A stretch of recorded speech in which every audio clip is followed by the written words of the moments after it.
This channel does not promote any violent, harmful, or illegal activities. All content provided by this channel is meant for an educational purpose only. Brought to you by V-Guard.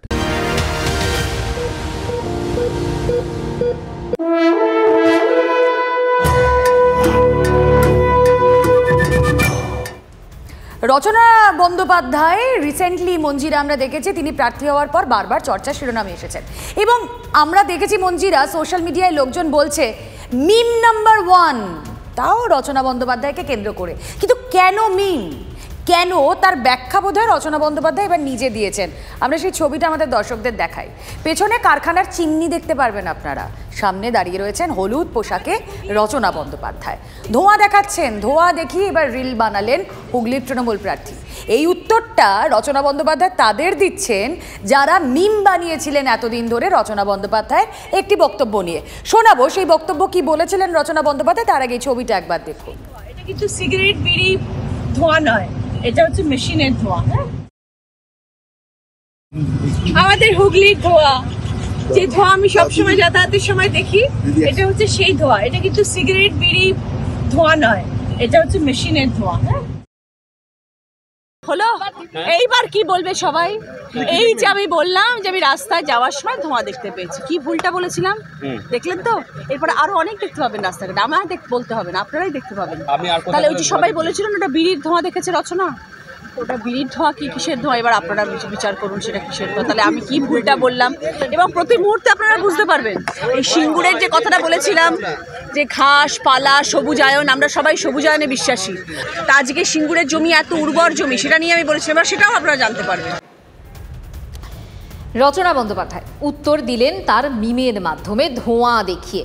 আসলে এই ধোঁয়া coat unquote এই শব্দটা নিয়েই তো অনেক রকম রঙ্গ, ভোট রঙ্গ আমরা দেখেছিলাম। একবার মনে করাই সেই বক্তব্য। থেকে শুধু ধোঁয়াই ধোঁয়া, অন্ধকার রাস্তাঘাট, শুধু ধোঁয়া বেরোচ্ছে। এত কারখানা হয়েছে, তাহলে কি করে বলছেন যে কারখানা হয়নি? কারখানা তো হচ্ছে, আরো হবে। দিদি যদি থাকেন আরো অনেক হবে।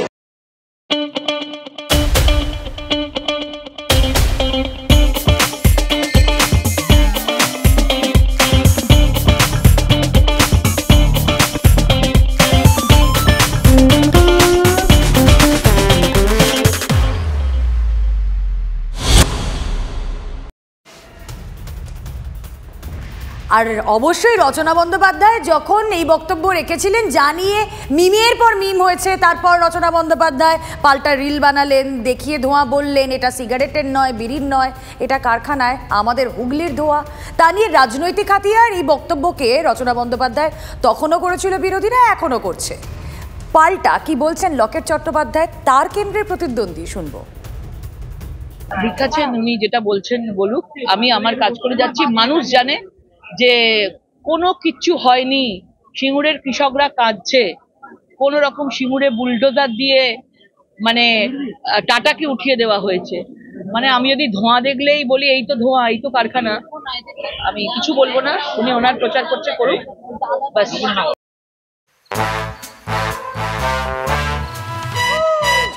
Come, come, come, my love, please don't say no, baby. Come, come, come, my love.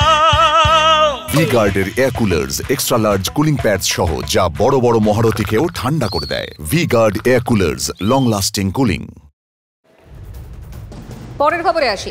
খানাকুলের BJP বিধায়ক সুশান্ত ঘোষের সঙ্গে ব্যবসায়ীদের বাঘ বিতণ্ডা। খানাকুলের রাজহাটি বাজারে তুলকালাম কাণ্ড, ঠেলাঠেলি, চর মারার সিসিটিভি ফুটেজও রয়েছে। আর সেই ফুটেজ ইতিমধ্যেই ভাইরাল সিসিটিভি ফুটেজকে কেন্দ্র করে শোরগোল। হঠাৎ করে এসে গালিগালাজ থেকে শুরু করে গায়ে হাত পর্যন্ত ওঠায় আমাদের বিধায়ক সুশান্ত ঘোষ মহাশয়। নিজেও কারণ কিছু বুঝতে পারলাম না এবং মারধর করে গেলেন এবং আমাকে বলে গেল যে এরপরে আরও ব্যবস্থা নেওয়া হবে, কিন্তু নিজে আমি কিছু বুঝতেই পারলাম না কেন এই কারণটা হলো। আর সেই জন্য আমরা আইনের দ্বারস্থ হয়েছি। আশা করব আইন যেটা সুবিচার সেটাই পাবো।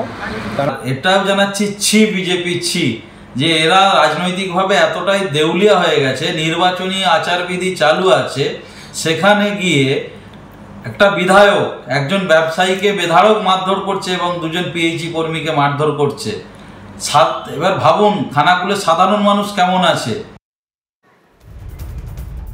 আর এই নিয়ে রাজনৈতিক তরজাও শুরু হয়ে গিয়েছে।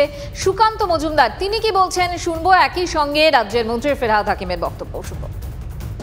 সে কোনো ঘটনা ঘটেছে সেটা দেখতে হবে কি ঘটনা ঘটেছে।